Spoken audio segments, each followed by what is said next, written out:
What is going on, guys? Welcome to the Jaff Man. I'm your host Jaff.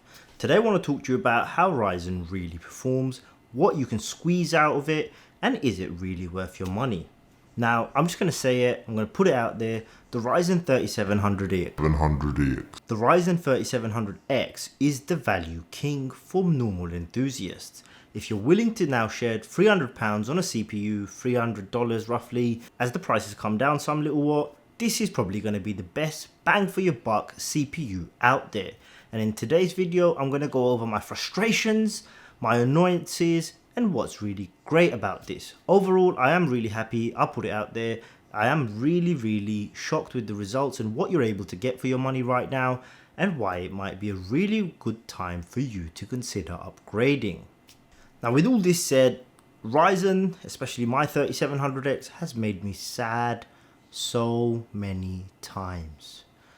I would think I've mastered the settings I really want, I've squeezed all the performance out that I really wanted, and then I go to run it and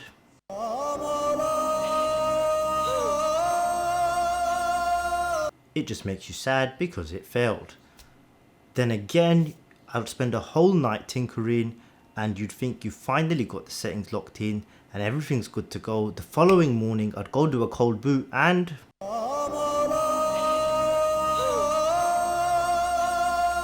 it would fail to boot again. It would give me some C5 error on my motherboard, but at the end I got to find out this was due to a buggy BIOS.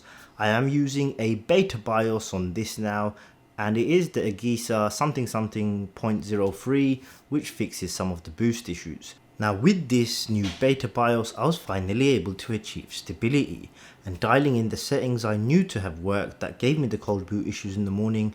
On one occasion, I was given the green light. And I couldn't have been happier with this green light because it's the best results, the best benchmarks I was able to get out of this thing thus far. Your mileage may vary slightly, your voltages may vary slightly, your temps may vary slightly depending on silicon quality.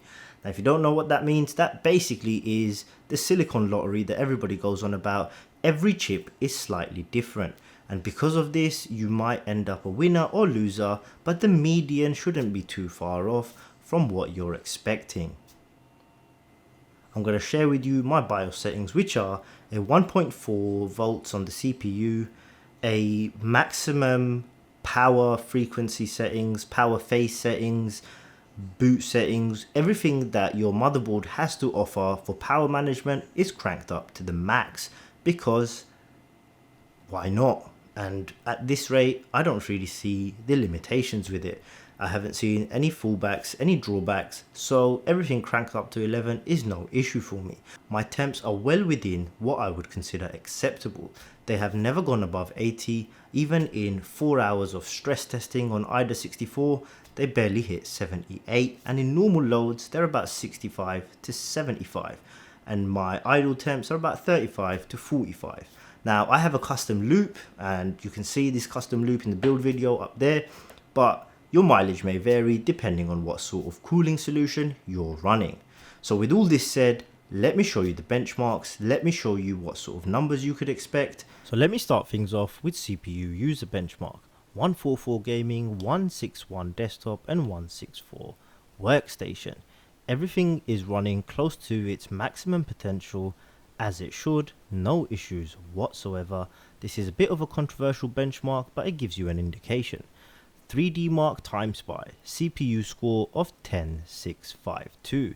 This blew out my previous 6700K, which had a score of well under 9000. At this point I'm showing you everything here so you know it's verified, and none of this is made up or bullshit really, because a lot of people talk shit on the internet.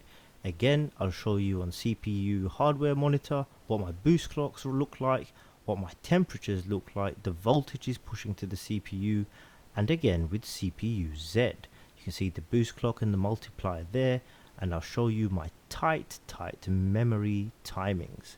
1600, 1800, which is double 3600, and my tight timings. Cinebench single score is 201, the best I've seen is 205, and multi-core score of 2241. this is bloody awesome. This Haven benchmark is 4 FPS above the 6700K. GTA is mind-blowingly better, previously 110, now 135 average. Similarly with Tomb Raider, previously 80 FPS, now 105. Final Fantasy used to run at 65, now closer to 85. All these games use many cores, and that's why we're seeing a massive boost. Witcher 70, now 85. PUBG used to be about 90 to 100, now closer to 120. Division used to be about 65, now closer to 125. Man, this is awesome. So you got to see the numbers there. I'm quite happy, I'm quite satisfied. You can tell me in the comments below how this compares to your system, and if you've got any tips or tricks to share, make sure you talk to me below, and obviously subscribe if you found this useful or helpful in any way. Now at this point I've got some nerdy talk to talk about, and if you're not interested in PC nerdy talk, you might as well switch away from the video right now. So essentially PBO, or performance boost enhancer, whatever the crap is that is running on Ryzen, that comes out of the box to give you a stock overclock without you having to do much, is absolute wank as far as I'm concerned. It forces Ryzen to behave like Pascal, where voltage and component temperature is directly correlated to CPU boost. Now, Pascal is the architecture used in the previous generation of graphics cards from Nvidia, and it mimicked a very similar behavior, where temperatures and voltages and component temperatures would directly correlate to how much boost you could achieve. An all-core overclock bypasses all of this and gives you rock steady clocks at an acceptable temperature that you're happy with depending on your cooling solution all the time. I've been running this for hours and hours and hours. I've been doing tests for at least 20-30 hours just because I want to squeeze the most I can out of it. And this is the happiest I've been thus far. I've had this ordered from the day of launch, although I got it 3-4 days late. So I've had some time to tinker with it. And my example is one that would represent everybody else's, because I don't have an engineering sample, a review sample, a special sample, no specially binned silicon chips for me. Just the Joe Blogs ordering from Overclockers UK and getting the random potluck that everybody else is, and getting the random potluck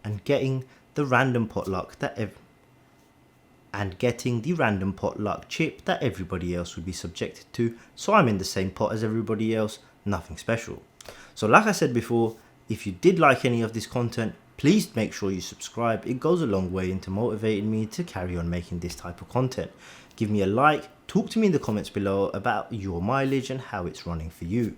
And if you need any tips or tricks, and if you need any advice or any little helpers, people have been asking me tons of questions that I've been getting back to every single person in the last few videos.